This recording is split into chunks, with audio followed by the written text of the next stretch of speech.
Assalamualaikum warahmatullahi wabarakatuh. Bismillahirrahmanirrahim. Alhamdulillahi rabbil alamin. Wassalatu wassalamu ala sayyidil mursalin wa ala alihi wa sahbihi ajma'in. Subhanaka la ilma lana illa ma 'allamtana innaka antal alimul hakim. ولا حول ولا قوة إلا بالله العلي العظيم.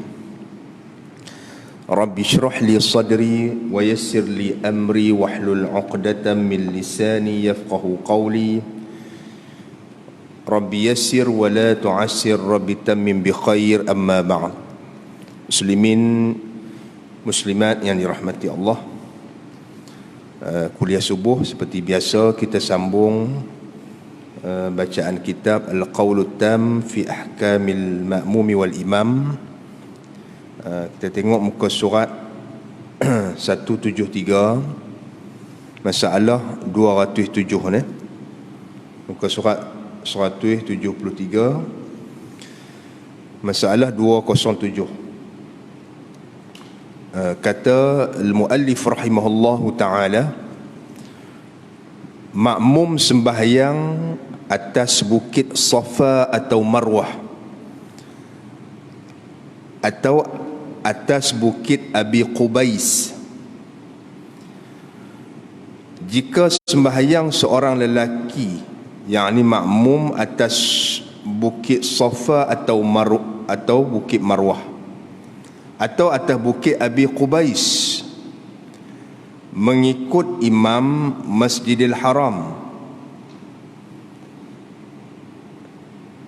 menurut apa yang dinakalkan oleh Syekh Mawardi daripada nas Imam Asy-Syafi'i rahimahullahu ta'ala, bahwasanya sah ikutannya, yakni qudwahnya itu. Baik, jadi dia kata masalah makmum yang berada di atas bukit Safa atau bukit Marwah. Safa, Marwah ni dua buah bukit yang ada di belakang ataupun yang berdekatan dengan Masjidil Haram. Dia tak duduk dalam Masjidil Haram, yang mana Allah Ta'ala sebut dalam Al-Quran, Inna as-safa wal marwata min sya'airillah. Sesungguhnya Safa dan Marwah itu sebahagian daripada apa? Syiar Allah Ta'ala. Jadi Safa dan Marwah itu sebahagian daripada syiar haji, yang mana jemaah yang melaksanakan ibadah umrah dan haji wajib melakukan sa'i di antara Safa dan Marwah, di antara bukit Safa dan juga Marwah. Baik,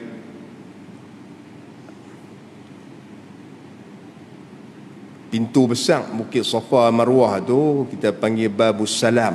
Kalau orang masuk tu dulu lah, masuk tu kan, masuk tu dia punya ni lah, bertingkat-tingkat. Kalau seseorang yang sembahyang di atas bukit Safa betul, bukan tang laluan orang tu dah, atas bukit tu. Lah ni tak tahu tutup, masa saya dulu ada lagi nampak kan, binaan, kemudian ada bukit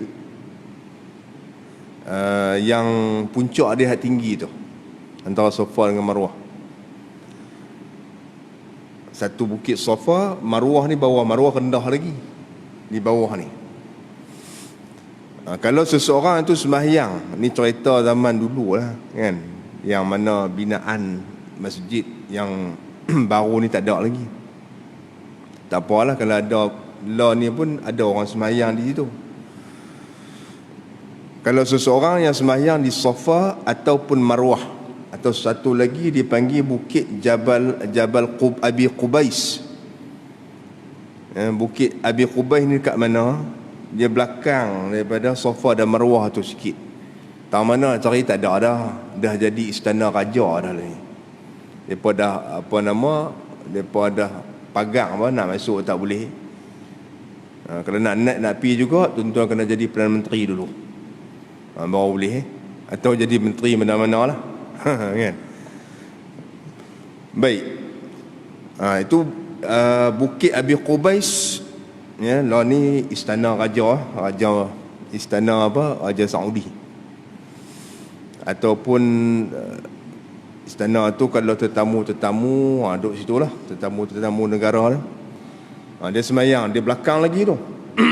Abi Qubais tu. Jika sembahyang seseorang lelaki tu di antara bukit Safa, maknanya Marwah ataupun Jabal Abi Qubais, dia ikut imam dalam Masjidil Haram. Ya, ikut imam dalam Masjidil Haram. Dia duduk di bukit tu, Safa atau Marwah atau Abi Qubais.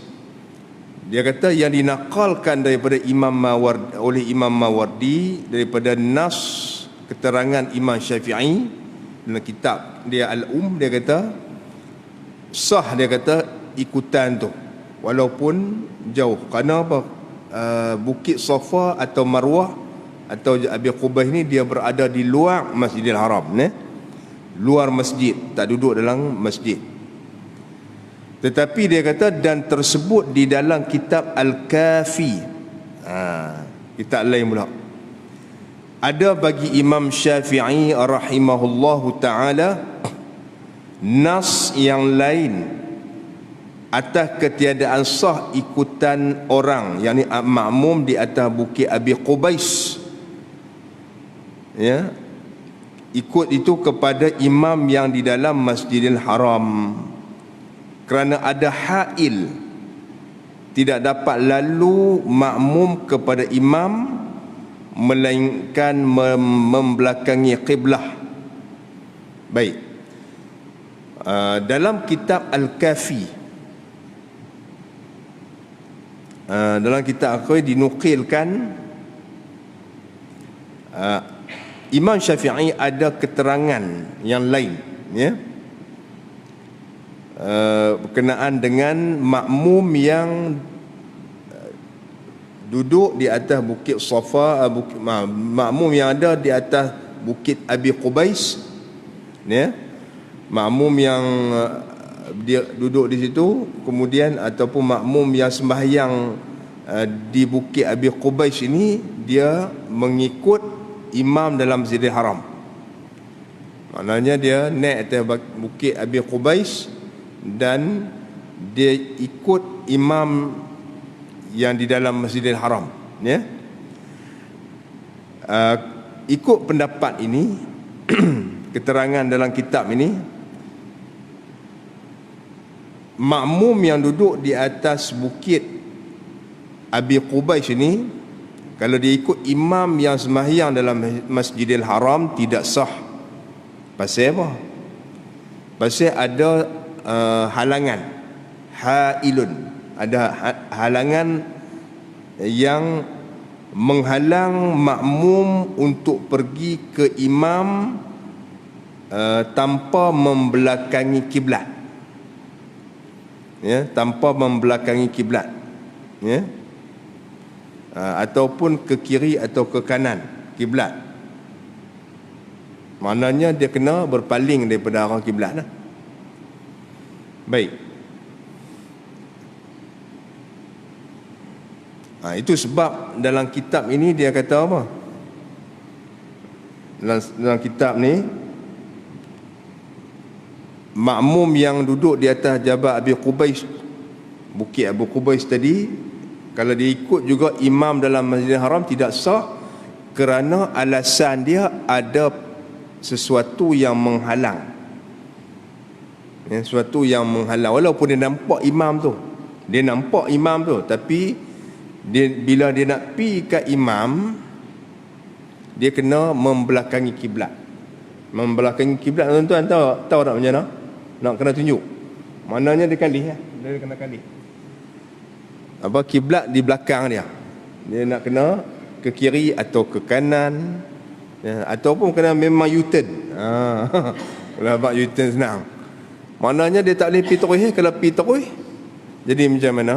Kalau pi terus lekat lah. Kan? Dia nak pi terus tak boleh. Kat imam. Dia kena kona. Bila kona dia akan membelakangi kiblat dah. Ya. Baik. Bila keadaan begitu tidak sah tak sah sembahyang makmum tu, kerana makmum dan imam berada di bukan tempat yang sama. Ya. Kalau makmum imam duduk pada dalam tempat yang sama, seperti makmum dan imam dalam masjid sama-sama ataupun luar masjid, tambahlah.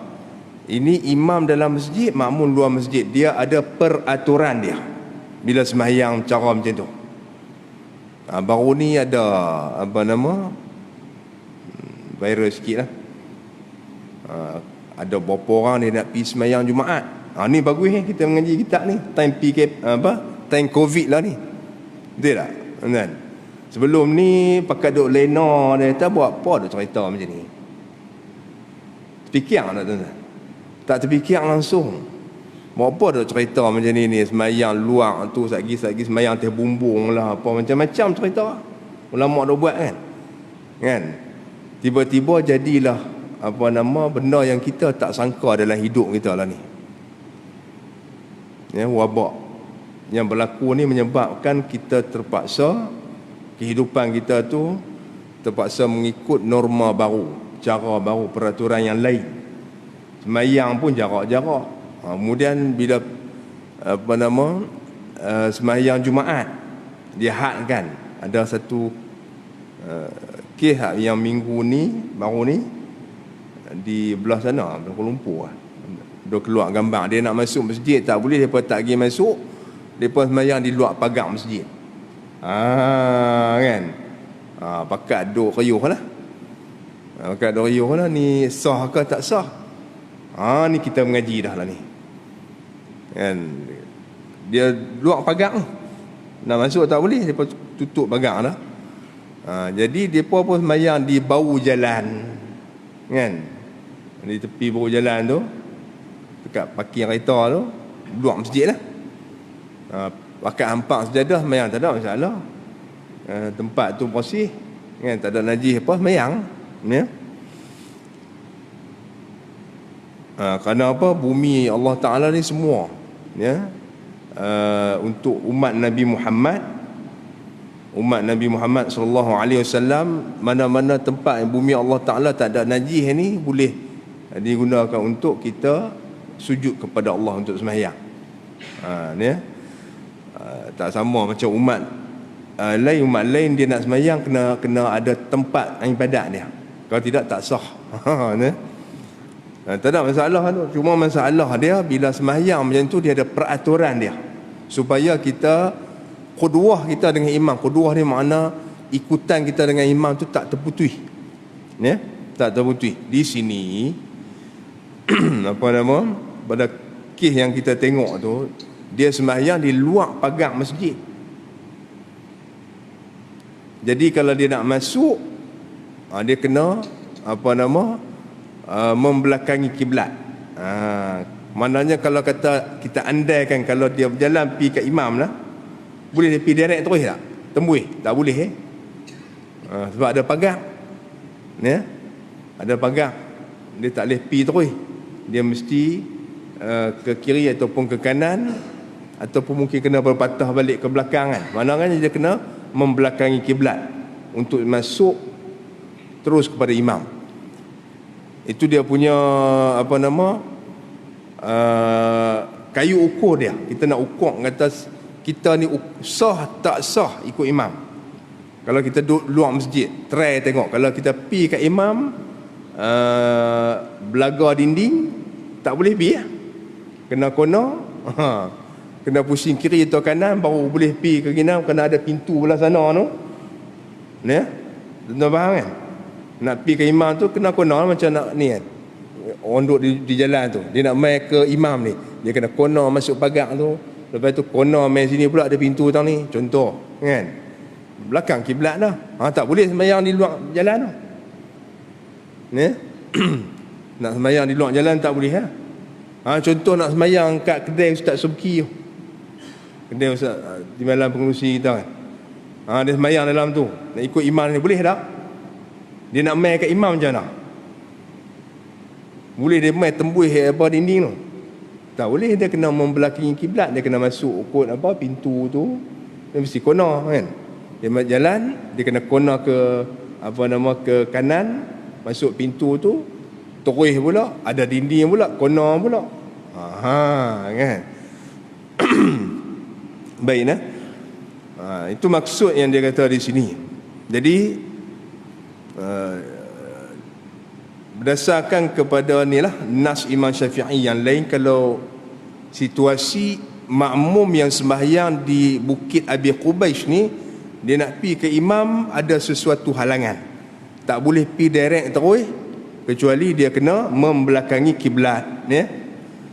Baik. Cuma orang tanya kata bila ada penghalang, macam mana dia nak tengok imam? Kan. Maka dia kata dan tidak diiktibar dengan musyahadah, yakni melihat atau nampak imam. Kerana jika adalah jarak di antara keduanya, imam dan makmum, lebih daripada 300 hasta, nescaya tidaklah sah ikutannya itu, sekalipun makmum dapat melihat imamnya dari jauh. Baik, untuk maksudnya di sini untuk imam, makmum nak ikut imam tu,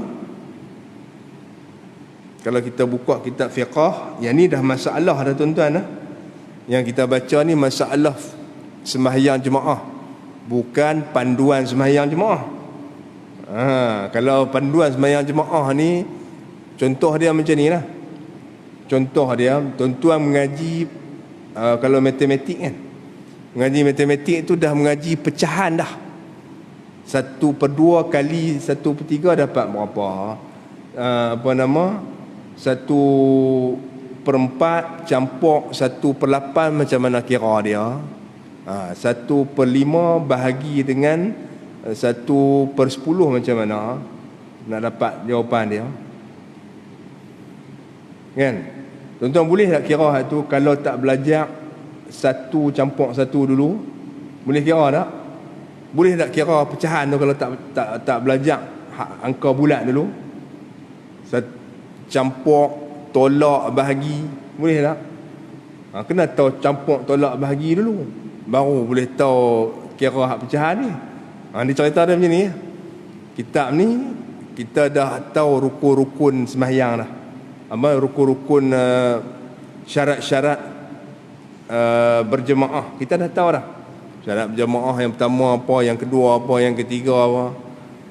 Kalau kita tak tahu, dia kena, orang kata apa, kita dah langkah silibus Kalau sekolah kata orang panggil langkah mengaji langkah silibus. Ya. Baik. Jadi di antara sembahyang jemaah ni, antara syarat dia apa? Antara syarat dia, hendaklah imam dan makmum, hendaklah jarak di antara makmum dan imam tu tidak melebihi 300 hasta. Syarat untuk sah makmum tu ikut imam. Syarat makmum nak ikut imam jangan lebih 300 hasta. Ni hasta ukur macam ni hasta. 1,5 kaki, 18 inci. Kan? Jarak dia jangan lebih daripada 300 hasta. Jadi kalau kata 1,5 kaki, 100 hasta berapa? Ya?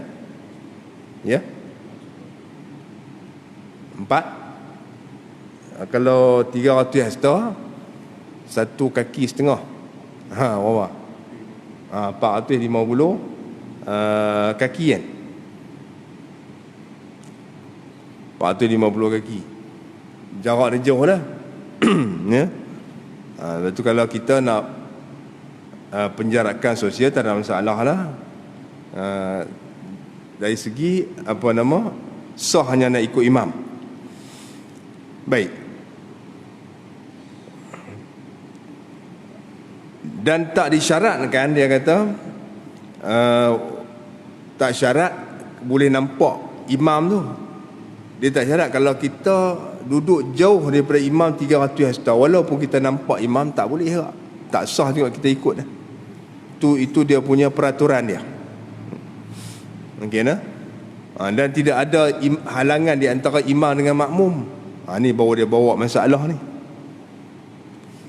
Baik. Jadi kalau berlaku masalah macam ni, tuan-tuan, masalah masjid kita, orang tu main, dia nak sembahyang, dia tak boleh masuk dah, pasal ada hak penuh dah kan. Kita buat penjarakan sosial 1 meter menyebabkan jumlah jemaah tak boleh ditampung sepenuhnya di dalam masjid. Lalu dia pakai sembahyang di luar. Di luar pun dah penuh dah. Yang mana yang kawasan luar masjid yang boleh bersambung dengan masjid tu. Jadi ada yang akhirnya akan sembahyang di bau jalan ataupun di luar pagar masjid. Itu yang akan timbul masalah. Ya. Ada setengah-setengah masjid dia ni lagi kan. Dia straight, tak boleh masuk. Tak boleh masuk 40 orang je. Masjid besar tu. Padahal arahan boleh sampai ikut kapasiti masjid. Kan? Kalau kita kapasiti masjid, kemudian kita buat penjarakan, kira lah matematik. Takkan tak reti kot. Mengaji sekolah, matematik sekolah rendah ya. Tak payah tinggi-tinggi dah. Kan? Kalau tak reti kira, kontraktor tolong kira, dia pun tahu. Ada masjid yang jadi macam tu. Ya, dia takut. Okey nah. Kemudian masalah 208. Masalah 208. Jadi makna kalau orang yang sembahyang di atas bukit Safa dan Marwah, sekiranya tidak ada halangan, tidak ada halangan, tak apalah. Kalau ada halangan tak sah nah. Tengok pada keadaan keadaan bukit Safa dan Marwah tu. Baik. Halangan yang kita tak boleh nampak imam tu nah. Kemudian masalah 208.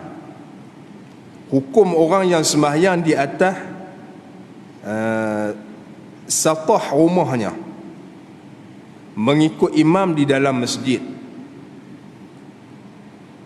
Satah ni maknanya itulah bumbung yang datar. Bumbung yang datar. Tu dia panggil kita panggil bahasa kita satah kan. Kita panggil bahasa kita satah ni bumbung yang mendatar. Macam ni, macam lantai. Bumbung atas, bumbung rumah kita atas. Kita ni Malaysia tak buat lah bumbung macam tu, tuan-tuan. Sebab mahal. Konkrit. Dia bertakung air hujan nanti, dia akan jerat masuk. Kecuali bangunan besarnya. Bangunan bertingkat kan. Bangunan bertingkat dia tak buat bumbung. Ada bangunan Komtar tu dia berbumbung itu. Ada tak? Pelik lah. Dia tak buat macam tu. Bangunan atas sekali tu. Kalau kita tengok bangunan tinggi 3-4 tingkat, ada bumbung 3 bumbung macam tu tak? Bumbung macam ni ada? Tak ada kan? Semua bumbung datar. Bumbung tu Arab panggil sathun. Ya. Orang Melayu panggil, dia pinjam bahasa, dia panggil satah. Kalau mengaji sains ada lah. Satah ni mengaji matematik kan. Kalau Tok Guru di pondok dia panggil sutuh. Dia ubah sikit bahasa dia. Ya. Baik, jadi bumbung rumah yang datar tu. Kalau kita pergi di negara Arab, iklim mereka tak sama macam kita nah. Dia kurang hujan setahun sekali ikut hujan tu pun hujan bukanlah sampai lebat macam kita. Jadi keadaan rumah mereka tak macam kita lah. Rumah mereka semua flat, sama-sama bumbung dia kan. Tak payah buat bumbung tu lah. Bumbung macam kita ni. Baik, apa hukum orang sembahyang di atas satah rumah dia ikut imam dalam masjid? Ni kan, payah tempat kita tak ada. Ke depan esok ada simpan ambil lah masalah ni. Macam dok kata tadi kan.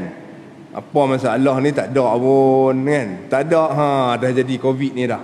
Baru teraba-raba cari tok guru ataupun cari ustaz tanya kan. Ni ustaz tu pun dia pelupa dah, dia kata nak kena buka kitab kan. Ni ingat masalah ni. Tak ada rugi ilmu ni.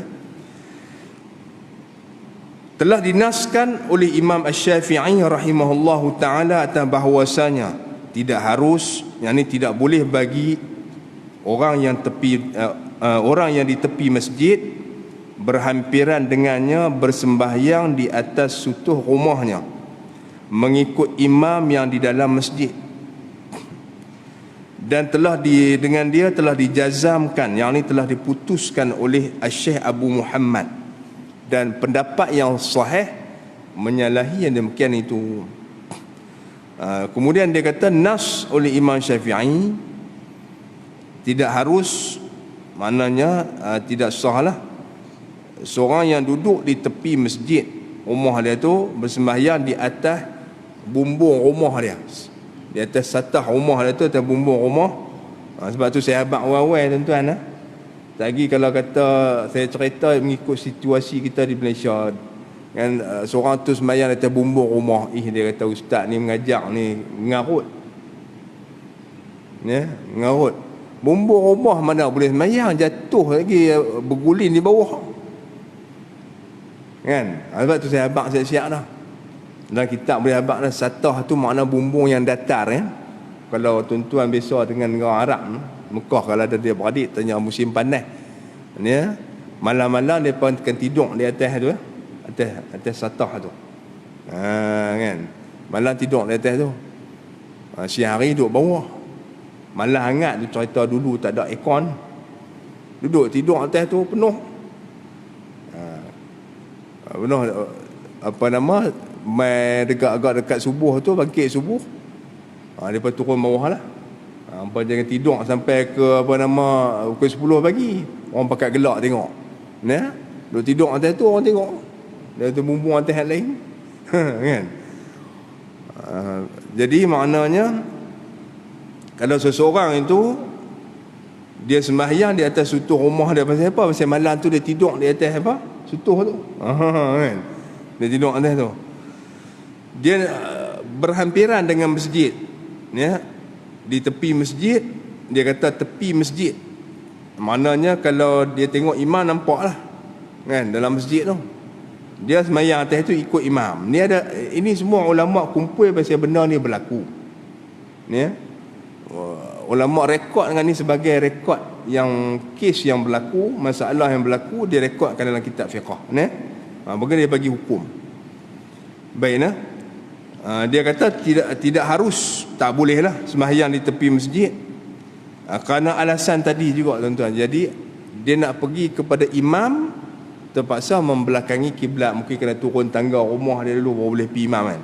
Dia nak pergi kat imam, nak pergi juga, dia lompat patah kaki. Kan? Baik. Ini telah dijazamkan oleh Abu Muhammad. Baik.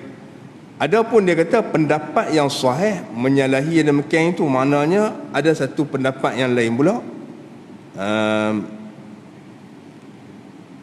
menyalahi, maknanya tak sama dengan pendapat ini dan sah. Mana tak sama di sini sah seseorang itu mengikut imam kalau dia sembahyang di atas bumbung rumah dia tu. Baik, ini ada khilaf nah. Tapi kalau ikut pada apa yang diputihkan di sini, pendapat yang pertama itulah yang tepat nah, yang muktamad. Kerana kalau dia nak pergi kepada imam, dia duduk di tepi masjid, dia terpaksa membelakangi kiblat, sembahyang dia tidak sah dah.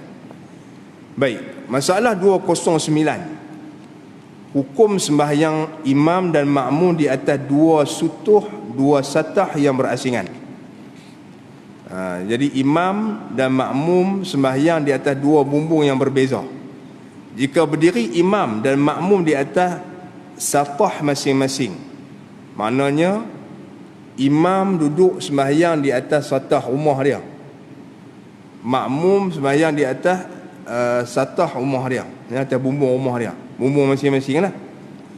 Telah berkata Syekh Al-Mutawalli, jika jarak lapang di antara dua satah itu tidak lebar, yakni tidak luas dengan sekira-kira tidak menegahkan daripada lalu berjalan atau melompat kepada makmum, atau melompat imam kepada melompat makmum kepada imamnya yang di atas satah lagi satu, maka tidaklah tertegah makmum itu berimamkan dengannya.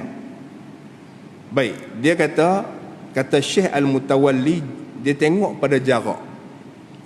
Imam satah rumah dia, bumbung rumah dia, imam dululah. Makmum rumah di belakang ni. Tok imam kebetulan semua pekat tidur di atas bumbung musim panas. Dia bangkit-bangkit nak sembahyang subuh, makmum pun kata, Tok imam saya nak ikut belakang. Tapi tak mau ni lah. Tak apa, okey lah dia dah. Tok imam dia kata saya nak ikut Tok imam belakang dah. Dia pakai kelui Tok imam macam tu atas bumbung. Kan? Di rumah kita tak boleh buat lah. Kampung kita jangan duk buat. Tak boleh buat pun. Dia keluar tak apa, dia nak ikut. Baik. Jadi kata Syekh Mutawalli, dia ada panduan dia.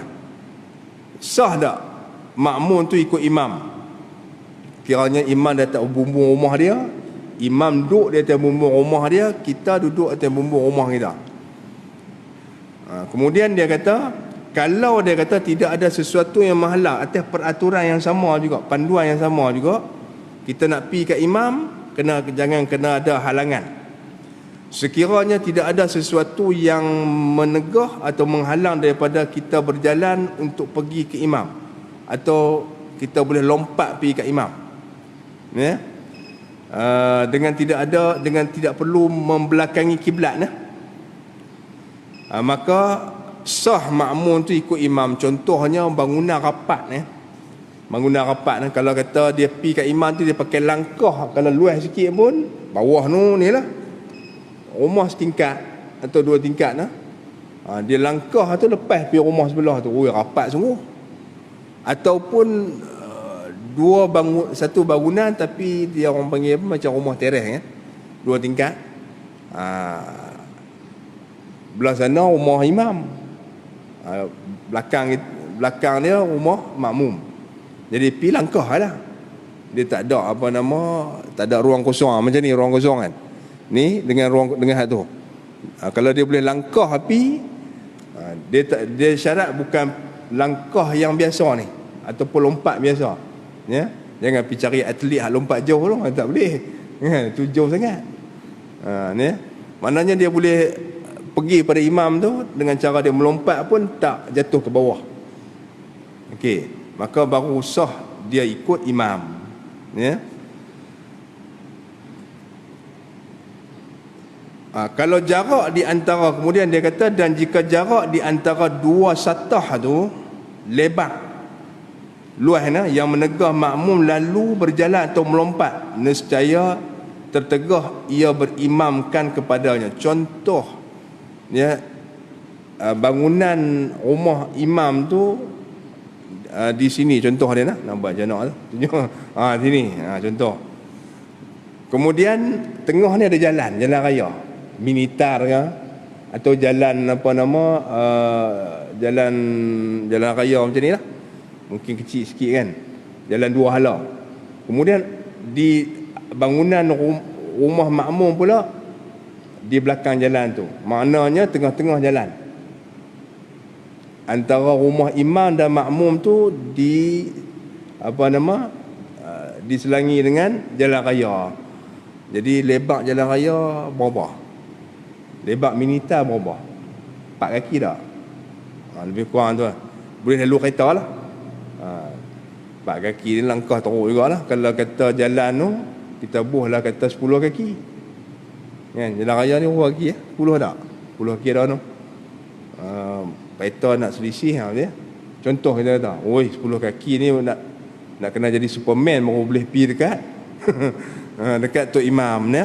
Mana tak mungkin untuk kita berjalan pergi ke imam atau nak melompat secara kebiasaan kepada imam. Sebab apa? Jarak di antara dua bangunan tu, jadi dua bumbung terlalu jauh, ya. Pada ketika itu makmum tidak sah ikut imam, ya, kerana jarak dia jauh. Dia walaupun dia tak ada halangan, tapi dia nak pi tak boleh. Sebab apa nama, ada apa jarak yang jauh untuk dia bergerak kepada imam. Dia kena turun tangga ke bawah, pi pula naik, tak boleh, tak sah. Itu panduan dia, tuan-tuan. Baik. Kemudian masalah 210, hukum sembahyang berjemaah, imam dalam masjid dan makmum juga di dalam masjid. Ini baru dia hurai kepada kita nanti dengan panjang lebar lah sebenarnya. Ini perincian saja. Kalau kita mengaji kitab bab sembahyang jemaah, syarat sah sembahyang jemaah dia akan cerita pada kita. Kalau kitab fiqh kita mengaji lah, syarat sah sembahyang jemaah, syaratnya imam dan makmum kena berkumpul di dalam satu tempat. Itu dalam kitab-kitab fiqh. Dalam kumpul satu tempat. Masjid, dua-dua duduk dalam masjid, apa hukum cara sembahyang, apa panduan dia, apa peraturan dia. Imam sembahyang di dalam bangunan bukan masjid pula, apa peraturan dia. Imam sembahyang dalam masjid, makmum luar masjid, apa peraturan dia pula.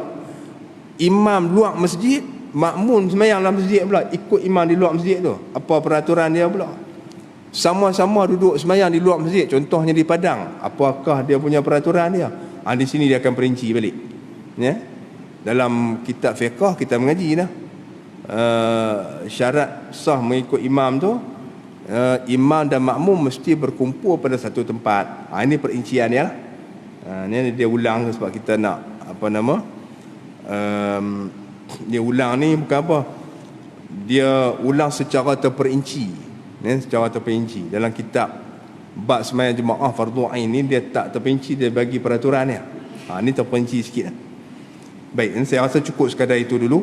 Pagi ini kita berhenti pada masalah 210. InsyaAllah kita akan sambung pada kuliah kita minggu depan, jika diizinkan oleh Allah Subhanahu wa taala.